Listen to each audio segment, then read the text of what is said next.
It doesn't work. Perhaps I'm not sure.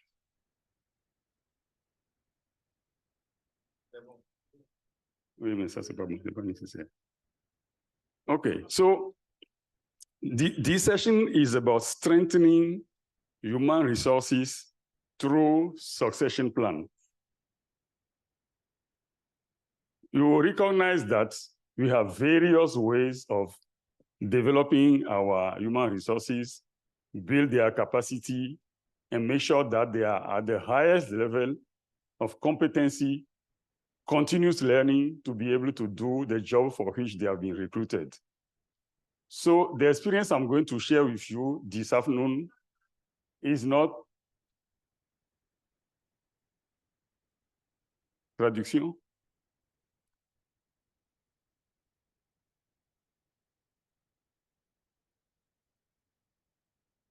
I can't see what is going on in the booth, translation booth. Are you ready? Okay. Are you okay? No, maybe somebody needs to help you to set your device. Okay. So I was saying that today I'm not going to cover all the aspect of capacity building. I'm just going to concentrate and share our experience on what we are calling succession plan. How do we use succession plan as a tool to develop our human resources? Slide, please. If somebody can help me, thank you. So this is the outline of the presentation. I'm going to talk a little bit about the West African Private Healthcare Federation, what we are. I'll give you a brief SWOT analysis that supports the development of our succession plan. Approaches for knowledge management, that is one aspect that I'm going to disclose. Recruitment solutions, preparation of internal promotion, and at the end, some specific tools that we put in place to support the succession plan. And of course, I'm going to tell you a little bit about the state of implementation because this plan is in place, but we cannot say that we have been able to implement 100% of it as we are talking now. And then short conclusion. Slide.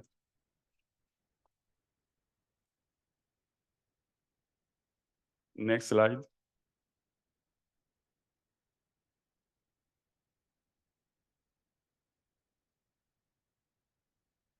No, next. Not reverse. Okay. Okay, what is West African Private Healthcare Federation? We are a non-for-profit regional association of country-level federations. We've registered with our registered headquarters in Dakar, Senegal. We currently bring together 10 country federations within the ECOWAS region, namely Benin, Burkina Faso, Côte d'Ivoire, Ghana, Liberia, Mali, Niger, Nigeria, Senegal, and Togo. We have 5 additional countries. You know that we have 15 countries in ECOWAS. So we have 5 additional countries to whom we are giving support to promote the creation of their own federation so that they can also join the movement. FOAPS aims to unify the voice of the private health sector to contribute to strengthen the health system and promoting quality healthcare to populations within ECOWAS countries with a PPP, public-private partnership, as our main vision. Okay, no, I think it is. How come we came out with a succession plan? During the proposal writing process, there was a technical team that was put in place by the executive board. And that technical team was led by an executive director who was working on a voluntary basis at that time. 2 months before the signature of the grant, the executive director passed away. Then the head OD and organizational development and advisory services was appointed acting executive director. After the signature of the grant in September 2022, a new ED was recruited. Unfortunately, in January 2023, this new ED resigned for personal reasons. So again, the head OD and advisory services was appointed acting ED. This succession of events determined our president to request the team to propose a succession plan. Okay? Because the fear was that if that acting executive director resigns or passes away like the previous one, what happened? Okay? So we are not saying that it is only because of that, but you will realize that at the end of the day, this succession plan is among the tools that we have to put in place in any organization. It is important to have this kind of succession plan to be able to create continuity of the business. As I am told that I have only 10 minutes, I'm not going through the SWOT analysis. You have the presentation. So what we put in place was what we are calling approaches to knowledge management. One of the first tools was how do we approach management of knowledge? The reason is that when individuals hold knowledge and that knowledge is not shared with the whole team, then the organization is just like the organization does not have any knowledge, meaning that if there is any change, you cannot rely on that knowledge. Okay? So we put in place some specific tools as to how knowledge should be identified by individual. How do they put it together to become a resource that will be stored somewhere where anybody can access it? So that was the first tool that we put in place. The second tool looks at the recruitment solutions. So we realized that it was important to reduce the staff turnover. This is something that we spoke over the last 2 days, turnover, you train people and then they are gone, etc., etc. So for us, it is important to reduce, to minimize turnover, to motivate and encourage learning and self-accomplishment, supported by an internal promotion philosophy. Meaning that people who are working for your organization should feel owners of that organization, should feel comfortable in that organization, and to believe that, okay, maybe the salary is not much, but I'm confident that I'm contributing, I'm bringing something, I'm a change maker, I'm doing something that is relevant for the community, for the population, etc., etc. Because money is not all that we, people who are working in those organizations, we are looking for. We are looking for achieving something that will give us some kind of knowledge, some kind of recognition. So if you put that as your philosophy in terms of organization, then we are probably in position to maintain your staff. The second important thing is that the promoting internally should be done through the president authorization, meaning that when your system puts in place that if there is any position that is open, the president, maybe under the advice of the permanent secretary, will look at the situation and will decide if this is a position that we can open internally instead of just opening it to the external. So that decision comes from the president. And when that decision is made, then 2 or 3 candidates can be identified internally and they are requested to send application based on the term of reference, etc., the job description, etc. Then when that decision is not made, then we go for outsourcing. I don't want to go into that, but you have to follow the regulation anyway. Now, if you have that philosophy, it is not all. It is important also to provide the capacity to your staff to be able to apply when there is a new position. If you don't do that, then you put in place a system, but it doesn't work. Okay? So how does it work for us? We have what we call preparation for internal promotion. Okay? It goes through assessment of barriers to staff training and development. Many organizations do have training system, facilitations, etc. in place, but staff does not take advantage of that. That is why we are saying that it is not enough to have the training program, the training system in place. It is important to encourage, to put in place encouraging, enabling system that will push the staff to take advantage of those training approach. Talent management is another aspect of it. How do you recognize the talent? You know, in our organization, sometimes people have talents that are not necessarily aligned with their job description. And if you, as the manager, it can be the executive director, the permanent secretary, or the board, the president, if you are able to identify those kind of talents that are beyond the job description, and you can pull on those talents, then you are giving the pride to this staff, because beyond the job description, the person is also capable of bringing something else. And for us, it is important because our team is just 5 people. Okay, so pulling here and there talent is so easy for us because we are not enough to cover all the needs. Okay. Another system for internal preparation promotion is what we are calling the roving responsibility system, meaning that people can call on to take some responsibilities that are not necessarily part of their job description. And through that, they are learning. And one example that I can give here is the fact that we agree with the secretariat team that our coordination meetings that are held twice a week. I forgot to tell you that we are a remote team anyway. We are not seated at the same place in the same country. Okay, every staff works from his or her own country.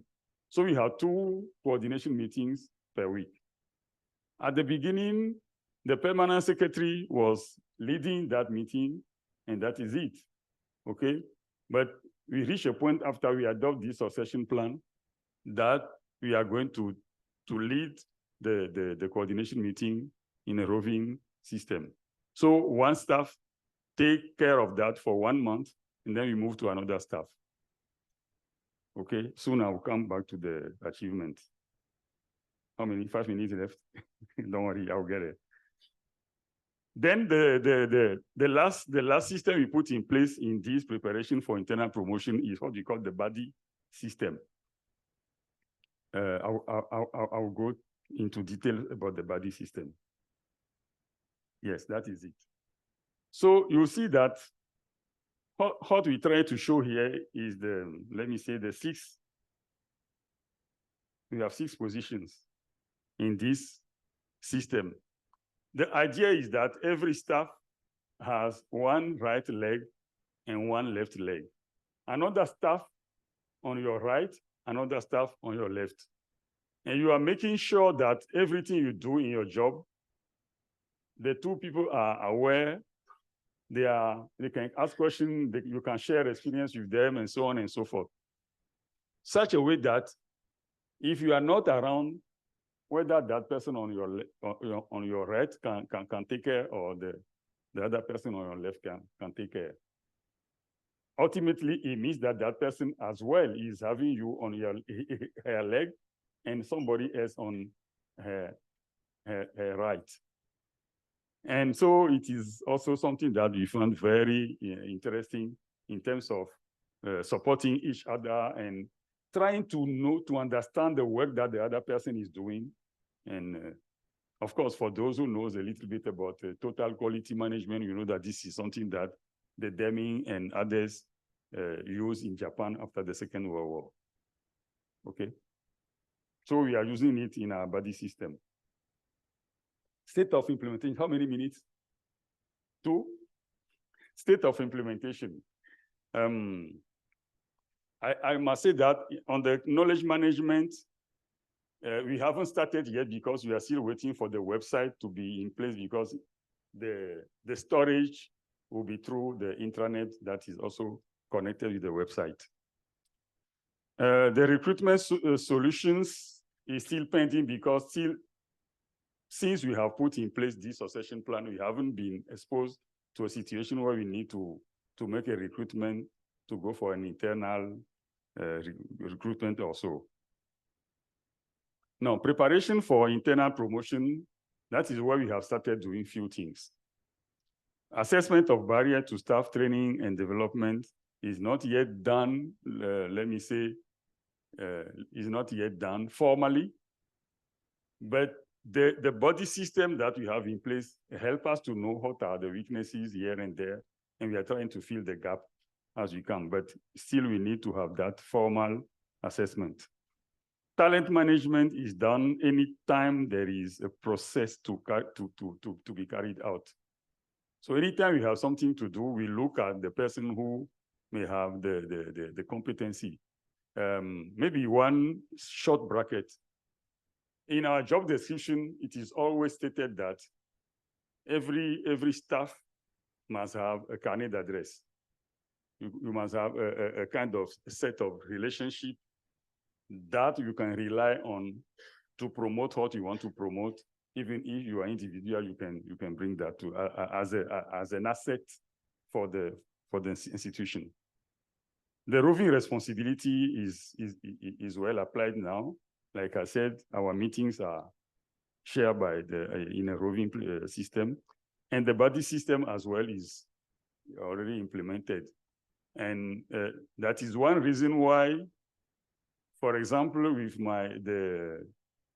the director administration, the head administration and finance, almost every night we have a call so that I can report to him things that I've done during the day. He can report to me about things that he has done during the day. Okay, so voila. I don't want to take too much of your time, but this is what I wanted to share with you. Thank you very much.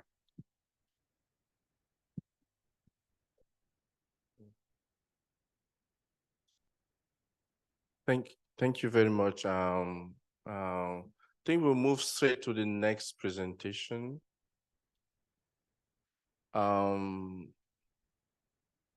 We always, as organization, I'm sorry. Je suis désolé. Excusez-moi. Souvent, on passe de l'anglais en français, du français à l'anglais. La chose la plus difficile dans une organisation, c'est le choix des personnes avec lesquelles vous devez travailler. Et la chose la plus difficile, c'est de les maintenir dans vos organisations. Et ça, c'est le job du conseil d'administration et la direction exécutive. Cela veut dire qu'on attend de la direction exécutive un leadership émotionnel, social, de changement, mais aussi un leadership intellectuel. Parce qu'il faut rester focalisé sur les engagements que vous avez pris vis-à-vis du donateur, mais vis-à-vis aussi des personnes que vous servez. Ce matin, on disait encore que une dénonciation peut venir même des personnes que vous servez. Par exemple, vous dites que vous êtes allé en mission et on ne vous a jamais vu là-bas. Vous avez livré, je ne sais pas moi, des activités dans une communauté, mais en fait, votre organisation n'a jamais été là-bas. Vous comprenez que les bénéficiaires peuvent dénoncer.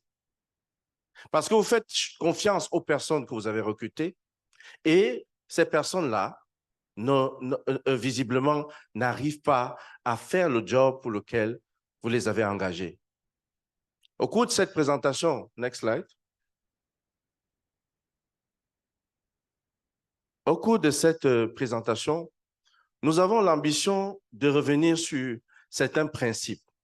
Les principes pour lesquels nous espérons vont vous aider à pouvoir véritablement mettre en place un système qui vous permet de maintenir dans vos organisations les personnes compétentes, les personnes qui font le job et le job pour lequel pour lequel vous les payez. La technologie est un tout petit peu en retard, mais je vais revenir sur un fait très important. En général, comme nous le disons et nous allons discuter cette semaine, la bonne pratique en matière de gestion des ressources humaines est quelque chose de très innovant et quelque chose de très important. Hop. Votre next slide. Donc, je crois que c'est très important parce que vous êtes amené à ne pas tout faire tout seul.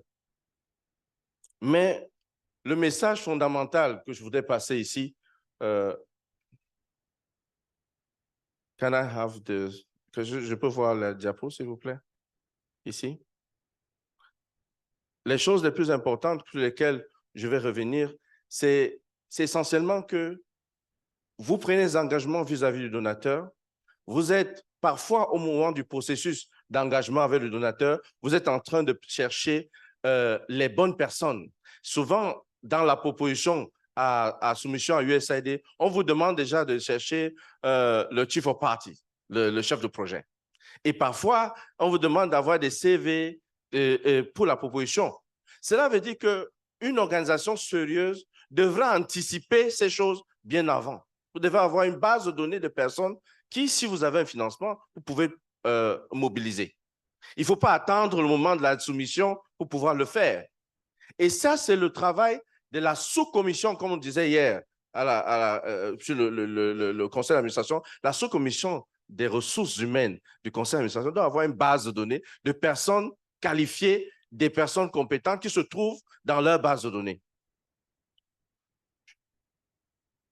Et c'est dans ce sens-là que je voudrais, j'espère que je pourrai avoir ma présentation finalement. Parce que ce n'est pas celle-ci. Si vous voulez que j'utilise ceci, il faudrait que vous reveniez, parce que ce n'est pas ça. La première diapositive, s'il vous plaît. Comme ça, je pourrais, pour ceux qui sont en ligne, la première diapositive. La première diapositive. Excusez-nous. La première diapositive. Voilà, merci beaucoup. Donc, la seconde, next, please, to move this way. On va aller comme ça. La deuxième, la chose la plus importante sur laquelle je voudrais partager avec vous, c'est que ce sont les ressources humaines qui sont à charge. 1, de mettre en œuvre vos programmes. 2, de donner des résultats de qualité. 3, mais c'est aussi ces personnes qui doivent protéger la réputation de votre organisation. Donc, vous avez une triple responsabilité en tant que responsable d'organisation, non seulement choisir les bonnes personnes, mais aussi les choisir au bon moment, les affecter au bon poste, et puis ensuite les suivre pour qu'ils livrent le travail pour lequel vous les payez. Mais en même temps, vous êtes encore obligé de vous assurer que vous avez choisi des personnes ayant une bonne réputation.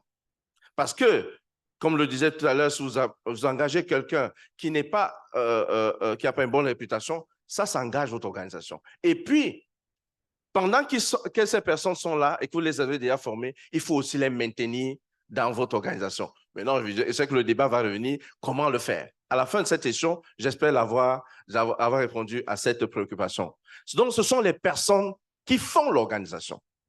La personne qui vous accueille, qui ferme votre portail, le chauffeur qui vous conduit, le directeur, le PCA, le directeur exécutif, tout le monde porte la réputation de l'organisation, peut entacher la qualité du travail de l'organisation. Donc, tout le monde est important. Et c'est là le défi de vous, les leaders. Comment faire pour que cela reste? Prochaine diapositive. Prochaine diapositive. Next, la prochaine diapositive, s'il vous plaît. Donc, vous avez tous des très jolis manuels de procédure de gestion des ressources humaines. Je n'en doute pas. puisque ça fait partie des éléments que vous allez utiliser dans le NUPLOS pour que USAID vous fasse confiance. Je n'en doute pas du tout. Maintenant, ça, c'est ce que vous mettez d'habitude dans vos documents, ceci. D'accord? Et dans votre manuel de procédure, très joli, qu'est-ce qui manque ici? Est-ce que quelqu'un veut me dire ce qui manque là? En quelques secondes. Je vous aide. Hein? Est-ce que dans tout ceci, oui, vous voulez? Qu'est-ce qui manque? Il n'y a pas une politique de rétention, il n'y a pas une politique de succession, il n'y a pas les 5 politiques qu'on a définies hier du conseil d'administration. N'est-ce pas? Conflit d'intérêts, gestion des risques, hein? Et on en parlera encore cette semaine sur la gestion des risques. Ce sera l'objet de notre session de demain d'ailleurs. Donc, ici, vous avez un aspect du genre qui manque. Est-ce que vous avez une politique qui permet de donner du temps à la femme qui a accouché d'allaiter son enfant? Jamais on donne congé maternité et puis c'est bon. Mais il faut pouvoir intégrer ces aspects. Et c'est en ça que l'équipe du conseil d'administration doit rappeler cela quand il reçoit les documents de politique de la direction exécutive. Vous devez regarder au-delà des documents standards classiques de gestion de ressources humaines. Parce que je suis sûr que vous les avez tous. Sinon, votre organisation ne bénéficierait pas du financement de l'USAID, c'est clair. Mais il faut aussi avoir des politiques comme on disait ce matin, de protection des personnes vulnérables, et ainsi que des politiques pour les personnes de prévention des harcèlements ou des abus sexuels. Vous devez les avoir dans vos documents. Donc, je vous invite très rapidement à pouvoir le faire pour que dans les prochains jours, nous soyons fiers que vous protégez les intérêts de vos organisations. Je vais revenir ici sur une analyse globale qui a été faite. Et cette analyse ressort que très souvent, il y a des aspects stratégiques que l'on ne prend pas en compte parce qu'on est pressé de recruter quelqu'un. Malheureusement, en vous pressant de recruter une personne, vous finissez par coûter plus cher pour votre propre organisation. Je parle ici de l'analyse du passé de vos employés présélectionnés, qu'on appelle visuellement l'analyse, comment dire en français, de l'histoire même de cette personne. C'est-à-dire que, est-ce que cette personne est impliquée, a été accusée d'une manière ou d'une autre dans une histoire d'abus sexuels? Vous ne pouvez pas la recruter. Même si elle est compétente à 150%, exclue. C'est clair. Parce que si vous le faites, vous engagez aussi USAID dans votre décision. C'est pour cette raison qu'il faut à un moment donné avoir un temps pour faire la revue de ces personnes. Il est important également de revenir ici sur la question sur l'orientation. Dans cette diapositive, nous ressortons encore en rouge. Les premiers points en rouge, c'est les points que nous négligeons souvent. Parfois, on est pressé, on regarde, c'est quelqu'un de qualifié, là, un joli CV. Et vous savez très bien que les CV, parfois, ne reflètent pas la réalité du staff que vous avez devant vous. Donc, il n'y a pas d'empressement quand on recrute une personne. La prochaine information qu'il faut avoir ici, c'est que nous avons, au cours de ces dernières années, à ASAP 1, ASAP 2, fait des observations. Parmi les observations que nous avons faites, c'est que souvent, les documents de politique ne sont pas assez spécifiques. Lorsque vous recrutez un personnel, il faut être sûr que vous avez une bonne description de ce que vous attendez de cette personne. Il est important de vous assurer que dans cette politique, dans votre document de politique, vous avez prévu les mécanismes et les systèmes d'évaluation des performances des personnes que vous avez recrutées. Ce n'est pas parce que vous avez quelqu'un de compétent que vous lui donnez un chèque en blanc. Il faut bien vérifier que cette personne fait le job et documenter comment elle fait ce job. Mais surtout, comme je le disais, et je suis content que mon collègue tout à l'heure venait de revenir sur le développement du personnel. Ce n'est pas seulement, la transition vient aussi par, à commencer, comme il disait, par le développement même de la personne qui est déjà dans l'organisation. C'est très important. Donc, insistons un tout petit peu sur le processus de recrutement. Très souvent, dans la précipitation, dès que vous avez reçu le Notice Forward, et comme Doug le disait tout à l'heure, parfois on n'a pas le temps de bien lire l'accord et les conditions spéciales. Parfois, le EOA a bien précisé que vraiment, il faut s'assurer que vous recrutez un chief of party, un deputy chief of party dans les délais de. D'accord? Et tout, tu voyais, délai 6 semaines, il faut aller vite. Mais je suis sûr que le EOA peut être flexible en disant, expliquez-lui que ça prend du temps, mais prenez la peine de lui documenter que c'est déjà en cours. N'allez pas soumettre juste un candidat parce que vous avez des délais. Oui, c'est votre organisation. Sinon, en allant trop vite, vous allez recruter quelqu'un de pas compétent. Vous allez devoir arrêter son contrat pour recommencer le processus à zéro. Vous aurez perdu du temps, de l'argent et l'argent du projet. Et ça, ce n'est pas bon. Et ici, vous devez avoir un processus transparent. C'est en ça que la gouvernance dont on parlait hier est importante. Vous vous rappelez le principe de la transparence. La transparence dans le processus de recrutement est fondamentale. Élément simple et qui est pratiqué partout. Quel est le délai entre l'appel à manifestation d'intérêt et la présélection des dossiers? Ce qui est requis, c'est au moins 45 jours. Et je peux vous assurer que ce n'est pas toujours le cas. Parce qu'on est pressé. Et puis comme ça, dans le processus de la transparence aussi veut dire, vous avez sollicité plusieurs organisations, vous avez rendu ça public. Et très souvent, ce n'est pas très souvent cela. Pour rendre cela, je vous invite à vérifier que notre processus de recrutement respecte les délais minimaux. Vérifiez que le processus est documenté et transparent et respecte votre manuel de procédure parce que vous avez un manuel de procédure qui est déjà là. Mais très souvent, il est documenté, mais le conseil d'administration doit s'assurer que c'est respecté lorsque vous avez choisi surtout pour les staffs clés. Faites très attention. USAID ne blague pas dessus. C'est pour ça que si le EOA vous renvoie ça, et là, ça avait raison. Parce que ça n'a pas respecté tout le canevas et les procédures qui ont été respectées. Maintenant, la vérification des références est un point important. Vous ne pouvez pas recruter quelqu'un que vous ne connaissez pas à un poste clé. Il vous dit qu'il a travaillé ici, il a travaillé. Allez demander ce qui s'est passé, pourquoi il est parti de là-bas. Et ensuite, vous devez vous assurer que vous documentez le feedback de ces personnes. C'est très important. Même s'il est compétent, vous pouvez arrêter le processus là. On ne vous en voudra pas. USAID est une organisation qui comprend des choses.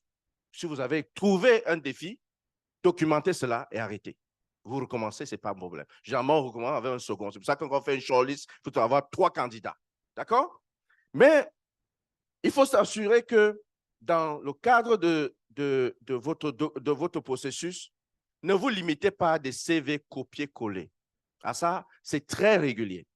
Des CV qu'on est allé sur Internet, on a copié et puis on a collé. Et ça, quand vous arrivez, le staff, vous lui faites, parce que c'est pour ça que la phase d'entretien est importante. Il faut causer avec le staff pour voir est-ce que ce qu'il me dit dans le CV reflète ce qu'il me donne comme réponse. Il ne faut pas avoir une checklist claire des questions, mais sinon ils vont une question et vous-même vous remplissez encore les réponses. Non, non, non. Vous avez des questions et vous attendez des réponses pertinentes qui vous permettent de poser un jugement clair.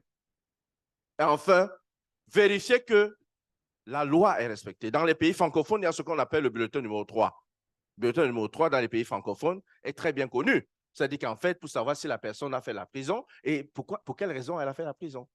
D'accord? Ça doit être quelque chose d'important. Mais le EOA ou bien l'équipe du USAID n'a pas le temps de vérifier ça, c'est vous. Parce qu'après, c'est votre décision de recruter. C'est d'abord votre décision. Alors, je disais tout à l'heure qu'un mauvais recrutement va entraîner, écoutez, vous perdez du temps, vous perdez de l'argent Et vous perturbez le travail des autres, puisque ce sont les commissions qui s'asseyent pour pouvoir prendre une décision. Malheureusement, votre timesheet va dire ce mois, vous étiez dans le recrutement, le mois prochain. Il y a des recrutements des personnels clés qui prennent 1 an dans certaines organisations. C'est inadmissible. Vous avez reçu un financement. Vous êtes évalué sur la performance et sur les résultats, parmi lesquels il vous faut des personnes clés. Vous n'avez pas à attendre aussi 1 an. Ce n'est pas parce qu'on a dit que ça doit être compétitif, clair et précis que vous allez prendre 1 an pour recruter une personne. Donc, le plan de recrutement doit être développé dès que vous avez l'accord de financement. Et vous devez dérouler ce plan de recrutement. Je parle ici des ressources humaines. Méfiez-vous, très souvent, nous recommandons que non seulement dans le manuel de procédure, mais aussi un plan de recrutement, il faut vous assurer que la personne qui est en charge des ressources humaines maîtrise parfaitement ces procédures. Et enfin, vérifiez aussi que lorsque vous êtes en train de faire des propositions, vous avez le devoir de vérifier, de faire des vérifications sur les antécédents salariaux de la personne que vous recrutez, parce que vous ne pouvez pas partir d'un niveau à un autre. Vous devez pouvoir avoir une base pour pouvoir recruter la personne. Mais je ne veux pas revenir ici encore sur la description des postes et les qualifications, mais je voudrais insister sur quelque chose. Lorsque vous avez développé votre job description, faites attention sur les rôles et responsabilités. Commencez par faire la liste des rôles et responsabilités les plus importantes pour le poste et les moins importantes par la suite. Et ensuite, vérifiez que vous faites un résumé de ce que vous attendez du staff. Et puis, nous vous recommandons très souvent de faire en sorte que cette disposition existe dans vos job description. Et ça concerne un problème majeur. En général, les gens sont recrutés, mais vous signez des contrats sur une durée précise, n'est-ce pas? Lorsque vous signez un contrat sur la base de quoi? Vous signez le contrat sur la base du projet que vous avez ou bien sur la base de la loi locale. Très souvent, on vous dit, après un contrat, le deuxième devient un contrat permanent. Mais il devient permanent. Est-ce que c'est vous qui payez ce staff? Il est à 100% sur un projet USAID. Si ce projet USAID est sur la base de la performance et vous n'avez plus de financement, vous payerez cette personne comment? Donc, sur le plan juridique et légal, vous devez mettre dans votre job description que l'offre est fonction de la disponibilité des financements. Mettez cela, ça couvre tout le monde et ça met tout le monde d'accord. Et enfin, je vais dire un mot ici sur comment maintenir l'engagement du personnel.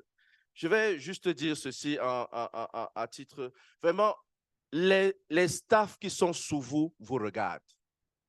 Ils vous évaluent, vous ne le savez pas. Si vous-même qui avez mis les processus de anti-fraude et tout ça, vous pratiquez l'inverse, alors c'est toute l'organisation qui en fait plein.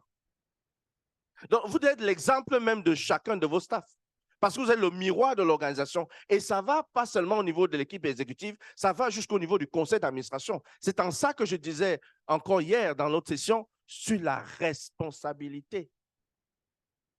Et protéger, en matière de protéger la réputation. Je pense également que ici, l'une des choses qui manque dans le document nos manuels de procédure, c'est quel est notre plan de développement de carrière pour nos staffs. Qu'est-ce que nous leur proposons?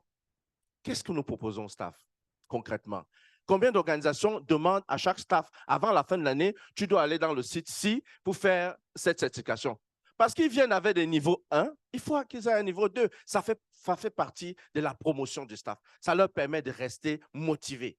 Si après 1 an, 2 ans dans le même poste, vous n'avez pas eu de promotion, apprenez à encourager aussi vos staffs. Ne les reprochez jamais en public. Vous les célébrez en public, mais vous les reprochez en privé. On célèbre en public et on reproche en privé. Et tous les staffs vont vous respecter parce que tout le monde n'est pas parfait. Mais n'allez pas étaler les imperfections de votre staff en pleine réunion. Ça ne se fait pas. Ça peut faire fuir un staff. Il démissionne, il dit, je me sens pas assez protégé par ma hiérarchie. Il faut être reconnaissant des efforts des staffs. Il faut les féliciter. Je ne connais pas assez de patrons qui saluent le staff, vous dit bonjour, vous allez bien? Est-ce que vous avez bien dormi? C'est ça qu'on appelle le leadership émotionnel. Apprenez à rester en contact avec le personnel qui travaille avec vous. Vous les retenez. Tissez avec vos staffs une relation professionnelle, amicale, mais avec des limites. Je peux parler de ça jusqu'à demain, donc je vais continuer. Donc, en fait, l'une des choses qui est importante, et je vais revenir sur ça, il faut savoir que USAID vous a signé un contrat sur la base des objectifs, un montant donné, une période claire. USAID ne va jamais dire on va dépasser la période telle. Hein? La période, je parle au nom des EOA qui sont dans la salle, c'est très compliqué de changer les choses comme ça. Le montant du budget, la période d'exécution, les cibles, vraiment, c'est compliqué. Je crois que vous avez cette expérience. Cependant, il est donc important que vous sachiez que comme les financements USAID sont basés sur la performance des résultats, vous aussi, vous devez accompagner vos staffs et les gérer pour qu'ils restent basés sur la performance. Et pour évaluer la performance, il faut pouvoir simplement avoir les outils d'évaluation de la performance. Et dans ces outils d'évaluation de la performance, je voulais insister sur le fait que c'est un système cyclique sur 360 degrés. Ça veut dire que vous devez le faire au moins une fois là. Et comme je le dis toujours, s'il vous plaît, les employeurs, soyez à l'écoute de vos employés. L'évaluation d'un staff est un moment privilégié de conversation où vous devez d'abord l'encourager. Maintenant, recadrez les choses qu'il n'a pas bien faites et les choses que vous attendez de lui. Comme vous le savez, c'est très important que l'évaluation respecte effectivement la description de poste qui a été faite au départ, mais aussi faite par la personne qui est au-dessus du staff, c'est-à-dire que le superviseur direct. L'évaluation n'est pas un moment de vengeance, hein, où on arrive à punir le staff. Ce n'est pas ça le moment. C'est un moment où on échange, hein, et rendez ce moment convivial. Hein. Recevez le bureau, encouragez-le, parce qu'ils viennent pour l'évaluation, ils sont tout meurtris, parce qu'ils se disent, c'est fini. Avec toutes les erreurs que j'ai commises, c'est aujourd'hui que mon contrat s'arrête. Non, encouragez-les, d'accord? Encouragez-les. Je vous donne quelques exemples des éléments que vous devez regarder, l'esprit d'équipe, la responsabilité, l'engagement, l'innovation, etc., etc. Hein? La flexibilité. Est-ce que c'est un staff flexible? D'accord? Est-ce qu'il est, dès qu'il est 15h30, comme c'est écrit dans son contrat, il n'est plus là? Hein? Alors que vous avez un rapport à soumettre à USAID à 16h, il faut rapidement l'envoyer demain. Vous pouvez quand même demander 30 minutes de plus. Hein? Faites attention sur ce genre de choses. Hein? Mais respecter surtout les politiques et procédures, c'est la chose la plus importante. Il ne s'agit pas d'avoir des politiques et procédures validées par le conseil d'administration et avoir des politiques qui sont restées dans vos tiroirs. Ça là, ça n'aide personne. Et puis, il faut savoir que chaque staff doit pouvoir avoir l'appréciation de ses collègues.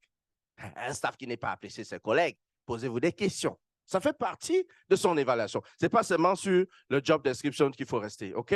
Parce que c'est tout ça, c'est la ressource humaine.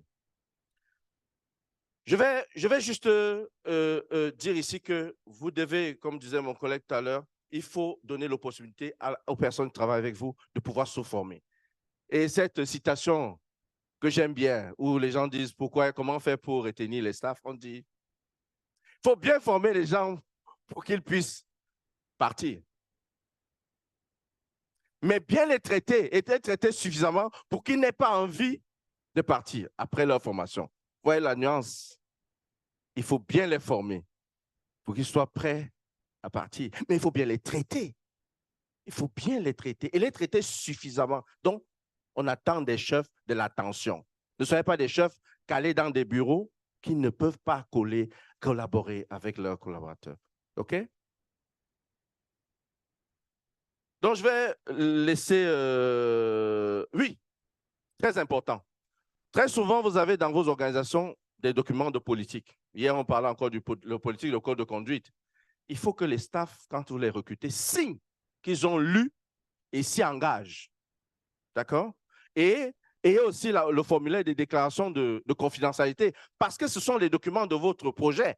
Ça ne doit pas se retrouver sur les réseaux. Je vous fais dire ça. D'accord? Pour la démission et la séparation avec les staffs, s'il vous plaît, ayez un organigramme de séparation. C'est-à-dire qu'une succession d'étapes à suivre pour pouvoir vous séparer d'un staff. USAID vous a donné un projet. Vous avez donné un ordinateur à un staff. Vous lui signez une démission, un licenciement aujourd'hui. Il prend l'ordinateur que USAID a payé, s'en va à la maison. Vous êtes responsable. Si vous avez suivi les étapes, il doit pouvoir remettre cela parce que vous savez que les données d'un projet doivent être gardées au moins pendant 10 ans. Au moins 10 ans. Donc, s'il part avec un ordinateur, vous voyez ce que ça fait. Donc, je vais aller plus vite parce qu'il ne me reste plus assez de temps, mais je voudrais revenir sur un fait important.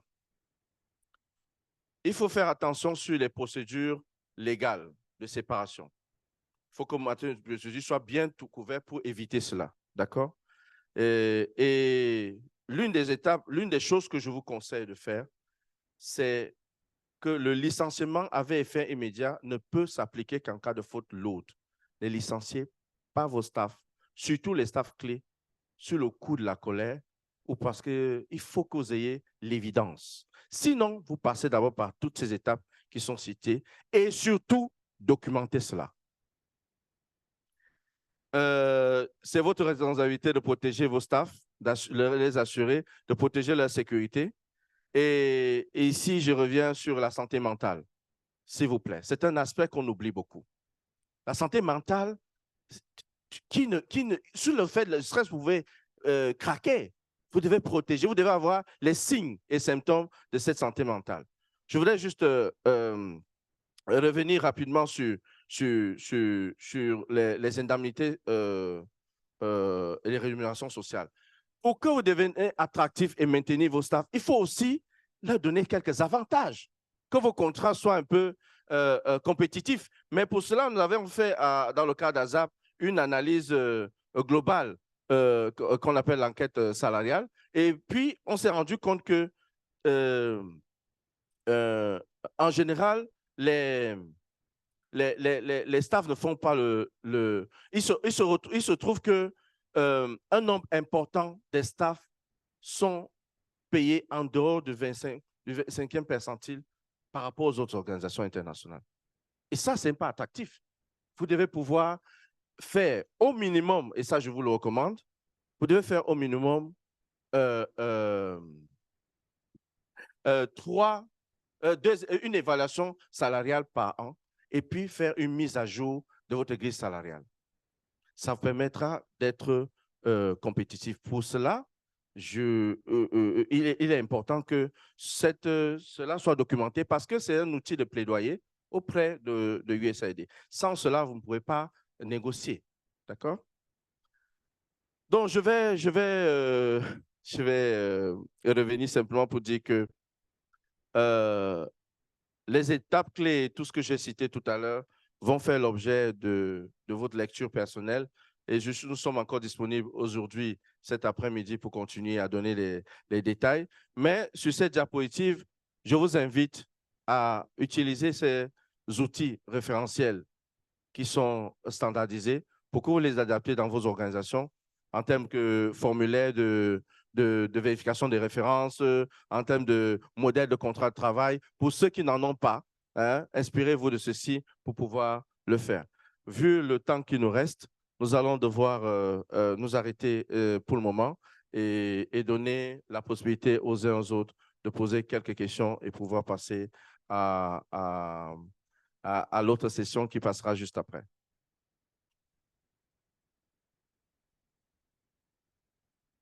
Nous allons prendre en ligne, Dominique, vous nous direz les questions qui sont venues. Et je prendrai ici, oui, madame. Qui d'autre? Oui, monsieur. Et une autre dame?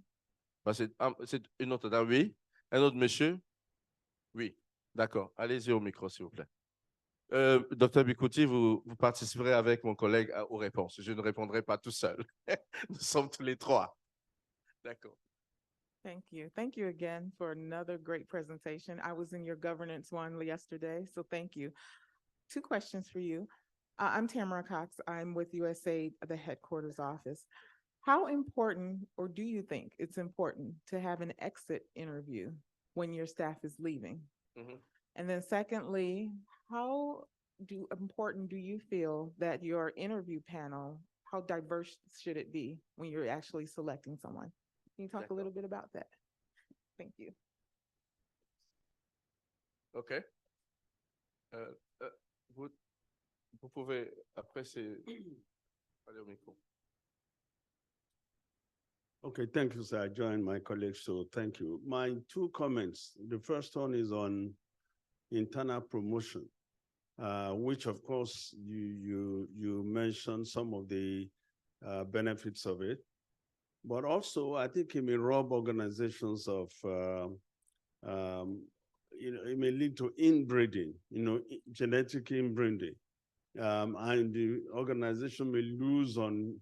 People may bring innovative ideas back to the organization. So I think there's a need to look at the balance between internal encouraging staff internally through promotion and also bringing in new ideas, new people with new ideas into the organization. So that's the first. The second one is about sustainability, training, capacity building for staff. Well, generally people feel that if you train, you train your staff, you develop them, eventually some of them may leave.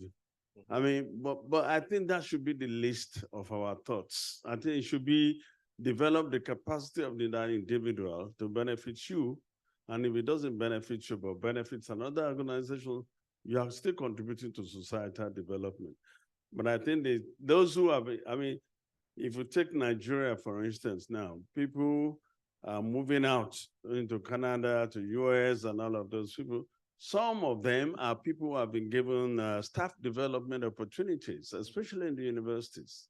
So I just thought I should bring that to our consciousness. Thank you. Thank you. Merci beaucoup. Merci. Madame? Hello, thank you for the presentations. I'm Debbie Khalil from USAID and headquarters. My question was for the first presentation. I was really impressed with all of your approaches. And as you started, I thought this must be an organization of 50 people or 100 people to be able to do this. Mm-hmm. And so I was surprised when you said we only have 5 people and you're still able to do all of these impressive retention and human resource policies. So I wondered, in an organization so small, how much time do you devote to these sort of structural approaches for human resources? And how are you able to do that while still trying to implement and do direct activities? OK.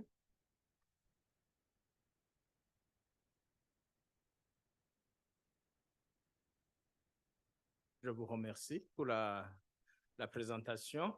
Je ne sais pas si les autres ont déjà posé mes questions, sinon ça serait une interprétation en français. Ça sera utile en quelque sorte. Mais sinon, j'ai beaucoup apprécié la présentation, les contenus. Je vois vraiment qu'il y a de l'ossature quant aux thématiques.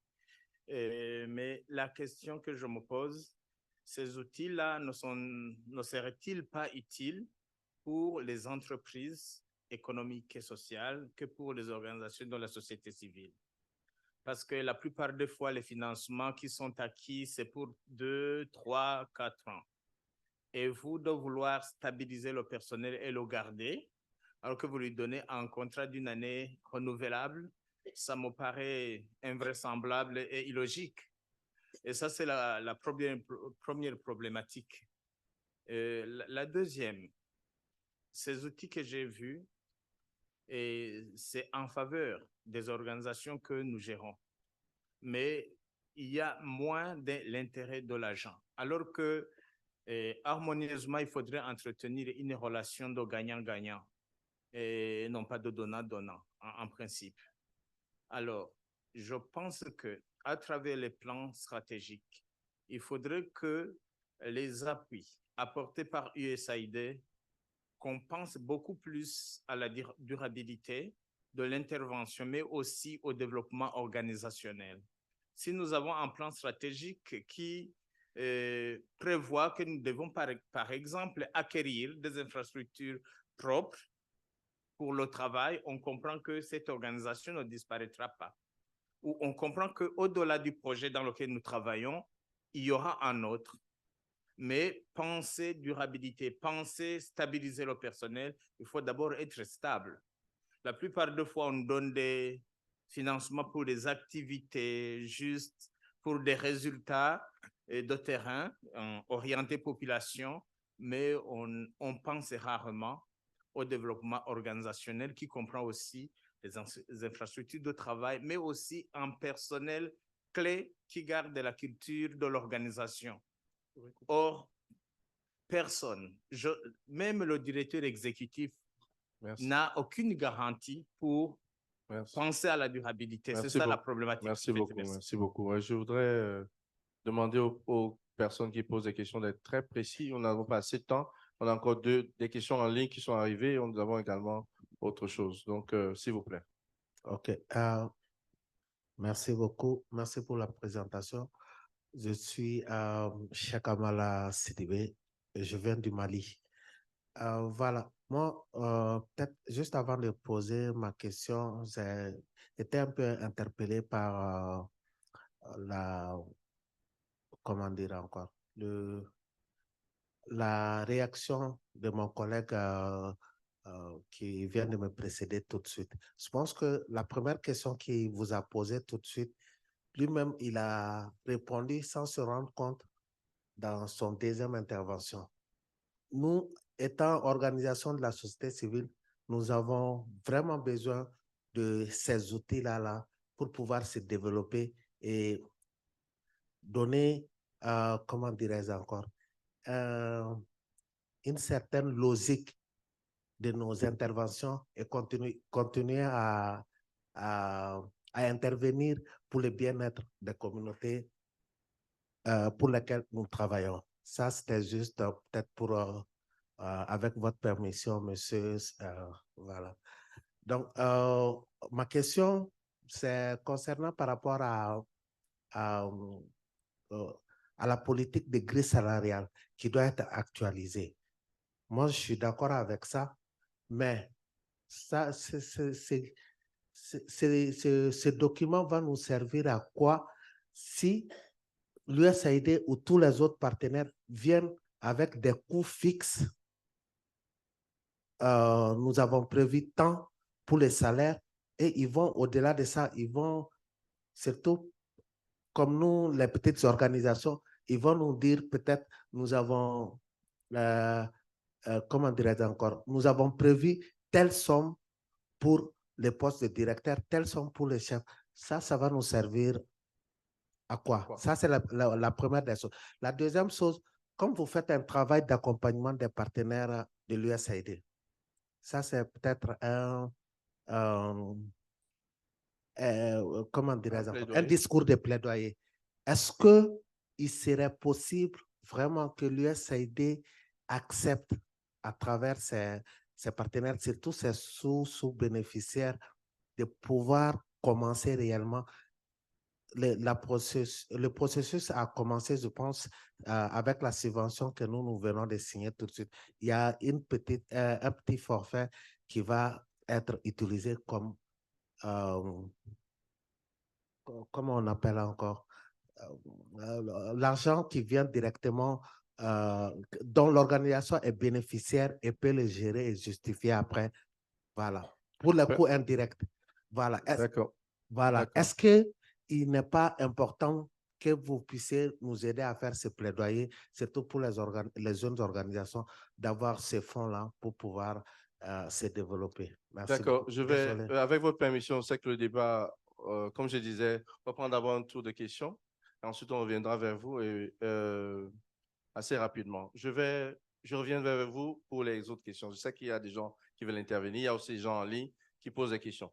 Donc, on n'a pas eu le temps de parcourir toute la présentation dans les détails. Vous l'avez dans votre base de données, donc vous pouvez le lire. Nous sommes encore disponibles ici cet après-midi, après 17 h pour répondre. D'accord. Donc, nous sommes là. Dans le processus de l'accompagnement et des formations en matière de leadership et gouvernance, nous sommes revenus sur les notions de ressources humaines pour justement répondre à la question sur exit, on dit ça en français, la séparation, ou exit interview, ce qu'on dit en France, en anglais. Donc, en réalité, c'est une étape de l'organigramme de séparation. Nous ne voulons pas que ça se limite seulement à l'exit interview, mais à répartir les tâches et à suivre pour pouvoir se séparer d'un staff, surtout d'un staff senior.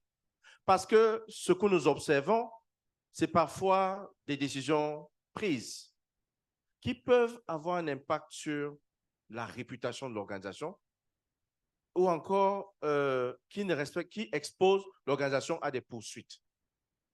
Il est important que quand vous êtes partenaire avec USAID, vous protégez le partenaire. Vous n'allez pas, parce que USAID est venu vers vous, prendre une décision qui expose, parce que la personne que vous êtes en train de vous séparer est une personne qui était payée à 100% peut-être par USAID. Donc, c'est pour cette raison que je reviens sur que, effectivement, le exit interview fait partie intégrante de la cascade de l'organigramme de séparation. C'est pour ça qu'on utilise ce mot organigramme pour dire qu'il y a plusieurs étapes et chaque personne de l'organisation a un rôle à jouer. D'accord? Par exemple, le IT a pour rôle de sauvegarder toutes les données électroniques. Il y a celui qui est en charge de la logistique doit récupérer l'ordinateur, par exemple. Vous voyez, ce sont ces étapes. Alors que l'entretien aussi de fin d'emploi, vous devez vous séparer au mieux paisiblement avec les staffs. Et pour cela, on vous demande, par exemple, de lui proposer d'autres opportunités. C'est le rôle du directeur exécutif de le faire. Et le rôle du conseil d'administration, c'est d'assurer que le staff dont on ne sait pas là, est-ce qu'on lui a offert des opportunités pour pouvoir trouver un travail ailleurs? D'accord? Ça fait partie de cette cascade. Vous pourrez le lire encore et on pourrait revenir sur ça. Une question importante, c'est sur la diversité. Alors, je ne l'ai pas dit, mais je vous le recommande fortement. Dans vos appels à candidature, s'il vous plaît, vous devez savoir qu'à compétence égale, hein? Non, non, non, non, non. À compétence égale, la compétence égale, les femmes. Vous devez pouvoir penser à ça. D'accord? Ça fait partie de quoi? C'est-à-dire, on dit à compétence égale. J'ai bien dit à compétence égale. Hein? Oui, la candidature féminine. Écrivez ça dans le... Vous écrivez dans la description, dans l'appel à la candidature, que la candidature féminine est fortement recommandée. Ce n'est pas mauvais. Hein? Ce n'est pas mauvais. C'est sans ça que nous, on va vérifier si vous faites le genre dans vos organisations. Hein? C'est ça que nous cherchons dans le NUPOS composant genre. Vous avez vu, le NUPOS est d'ailleurs une version NUPOS 2.0, il y a un poste genre. On va aller chercher dans vos appels à candidature, vous avez écrit cette phrase, oui ou non. D'accord? Et puis maintenant, dans le comité, vous devez avoir un comité équilibré. Vous ne pouvez pas avoir un comité rempli seulement, bon, j'ai failli dire quelque chose de pas gentil du tout, mais en tous les cas, faites un comité équilibré et un comité, on appelle ça en français genré. Hein? Un comité genré. Donc, je vais donner la possibilité à mon collègue de répondre à la question sur comment promouvoir les autres et surtout sur le renforcement des capacités des staffs. Puis, je laisserai Dr Bikoudi dire un mot sur les deux autres questions. OK, très rapidement. Sur l'exit interview, l'entretien de séparation, je pense qu'on peut faire toute une formation dessus. C'est un élément, quelqu'un a demandé, est-ce que c'est important? La réponse est oui, c'est important. Il faut savoir le faire. Dans quelles conditions on se sépare de ce staff-là? Est-ce qu'il est licencié ou bien c'est lui-même qui part? Si c'est une démission, c'est l'entretien de départ qui vous permet. C'est les seuls moments où les gens peuvent vous dire parfois la vérité sur votre organisation. C'est le seul moment parce qu'ils sont en train de partir, ils n'ont rien à perdre. Vous comprenez? Donc, maintenant, il faut savoir qui est-ce qui fait cet entretien-là. Tout ça, c'est toute une démarche qu'il faut maîtriser. Alors, la promotion interne, quelqu'un a dit qu'il faut faire la balance. Juste, on est tout à fait d'accord. Nous sommes allés très, très vite dans cette présentation. Nous n'avons pas eu le temps. Et vous avez vu qu'on a dit que quand la décision va être prise, c'est le président qui prend la décision. Ça veut dire qu'on a déroulé tout un ensemble de questions auxquelles on a répondu pour arriver à la conclusion que ce poste-là, on peut l'ouvrir en interne. Ça ne veut pas dire qu'on ne fait que ça et qu'on perd le bénéfice d'avoir du sang neuf dans la maison. Donc, nous sommes d'accord sur ce qui a été dit. Staff turnover. Le départ du personnel, on les forme et puis ils s'en vont, etc. Il y a du positif, il y a du négatif, bien évidemment. OK? Mais tout est question de la mentalité, j'allais dire d'abord, du décideur en dernier ressort, et de l'organisation et sa vision, sa philosophie.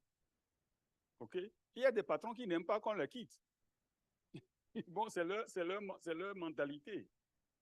Il y a des patrons qui, lorsqu'ils trouvent un bon poste qui correspond à un de ses collaborateurs, va lui dire, tu as vu cette annonce-là? Vous voyez, donc j'ai pris les deux extrêmes. OK, donc effectivement, il faut savoir, il y a du bon. Alors moi, ma philosophie, je vais vous la donner. Si vous avez un staff qui vous quitte, c'est qu'il a trouvé mieux ailleurs.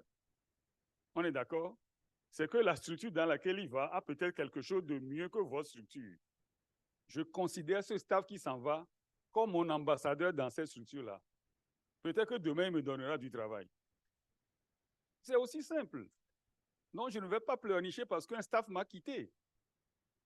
Je le bénis et je vois comment est-ce qu'on peut continuer à être des amis alors qu'il est parti. Vous voyez? Combien de temps nous avons investi dans notre approche? Alors, en réalité, la démarche que nous avons mise en place a été conçue pour une équipe de 5-6 personnes, maximum 10 personnes. Il est clair que si on a une équipe plus importante, par exemple, le schéma que je vous ai montré sera reconfiguré d'une autre manière, en créant des pôles dans lesquels ce jeu-là va se faire. D'accord? On n'en est pas là, c'est pour ça qu'on s'est limité à ce qu'on a vu là. Combien de temps nous mettons? À partir du moment où c'est la philosophie de l'organisation qui est ancrée sur la succession, comme un outil pour renforcer le personnel, tout ce que vous faites rentre dans ça. Il n'y a pas un moment où je m'assois, je laisse le travail pour dire je vais renforcer mes collaborateurs. Il n'y a pas de moment pour ça. Tout ce que nous faisons concourt à ça. Donc, on ne sent pas ce temps-là. On ne le sent pas. Il est intégré. Voilà, je crois que j'ai répondu à l'essentiel. Oui, il a répondu. Docteur Bikouti, vous voulez venir? Il y a une question sur la société civile qui est venue et je préfère... oui, vous avez dit que ici... c'est sur le contrat, ouais. D'accord. OK. Bon, la problématique des contrats, mais ça dépend des pays, hein, et c'est adossé généralement à nos réglementations en vigueur dans nos pays, ainsi qu'au code du travail. On a parfois des situations dans lesquelles on a un projet financé par un partenaire sur 3 ans et les contrats peuvent être signés arrimés à la durée du projet, c'est-à-dire pour éviter d'être coincé par la réglementation. Au Cameroun, par exemple, peut-être que c'est différent dans certains pays, la notion de contrat durée déterminée parfois pose problème si le projet est sur 3 ans. Et certaines réglementations ne signent pas de contrat à durée déterminée de plus d'1 an. Tu le signes pendant 1 an et tu le renouvelles. Et en le renouvelant, on peut être coincé par une autre réglementation qui fait qu'après 2 ans de renouvellement, il devient à durée indéterminée. Voilà les difficultés que nous rencontrons souvent quand on reçoit des financements des partenaires par rapport à une durée de mise en œuvre du projet. Donc, c'est des problèmes réels qui existent dans plusieurs pays. On a parlé également de l'actualisation des grilles de salaire. Bon, c'est une très bonne chose. Il faut penser à actualiser les grilles de salaire. Chaque année, c'est possible. Mais là également, ça dépend de certaines réglementations.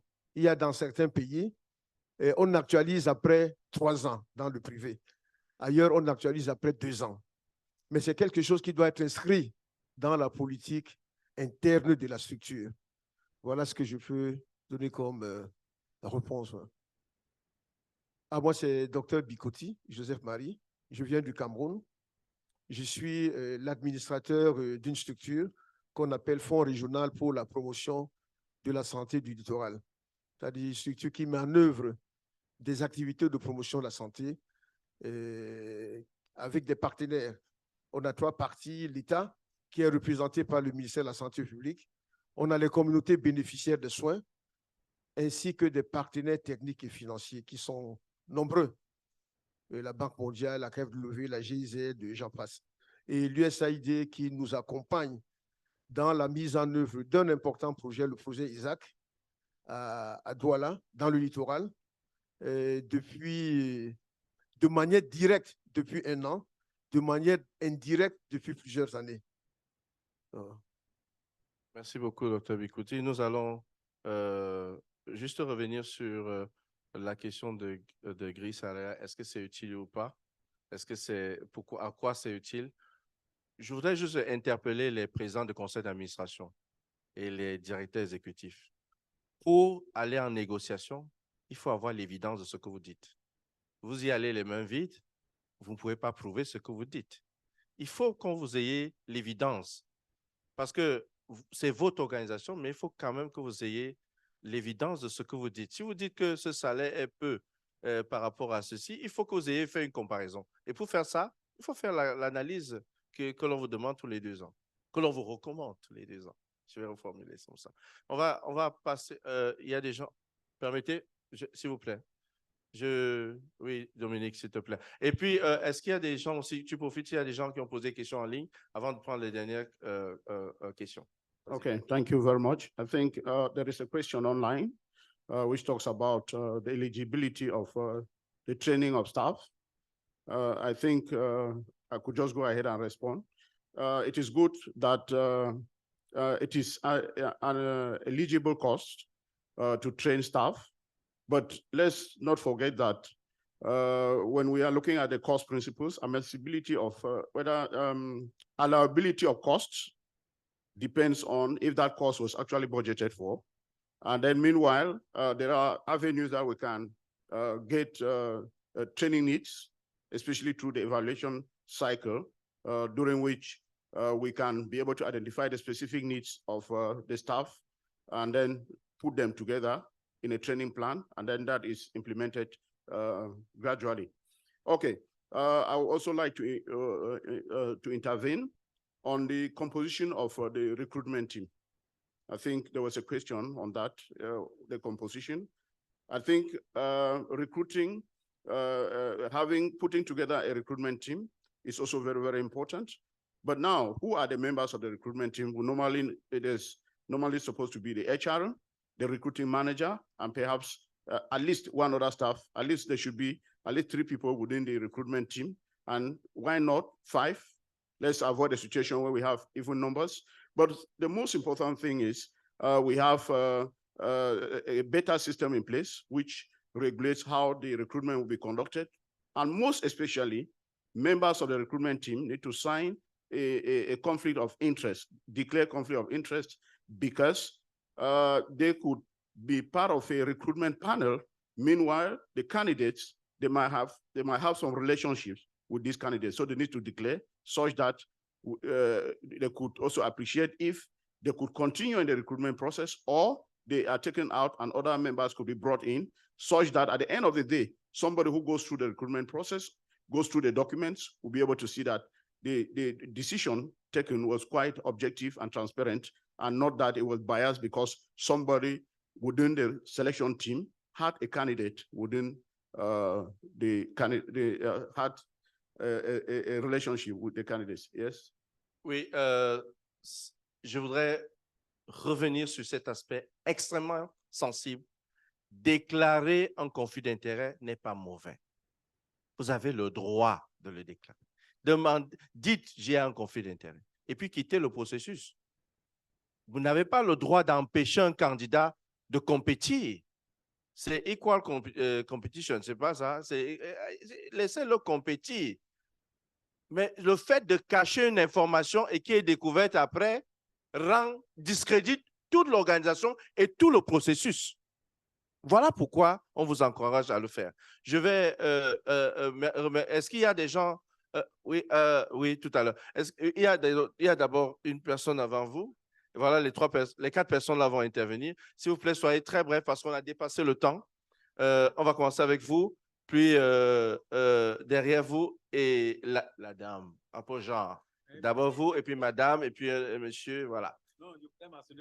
Non, vous êtes dedans. Vous, si vous voulez poser une question, d'accord, une autre dame. Et puis ça va. On va s'arrêter là. N'oubliez pas, on a encore une session, on a encore du temps après 17 h pour pouvoir continuer à débattre. Je sais que c'est un aspect très sensible, mais permettez que les gens... Allez-y, s'il vous plaît. Voilà, Monsieur Mboussamouana de la RDC, je travaille dans une organisation centrale de distribution régionale de la RDC. J'ai des petites préoccupations pratiques. Partant de votre expérience, comment êtes-vous parvenu à mettre en place la rémunération basée sur les performances qui peut être une source de conflit entre les gens? Source de conflit. OK.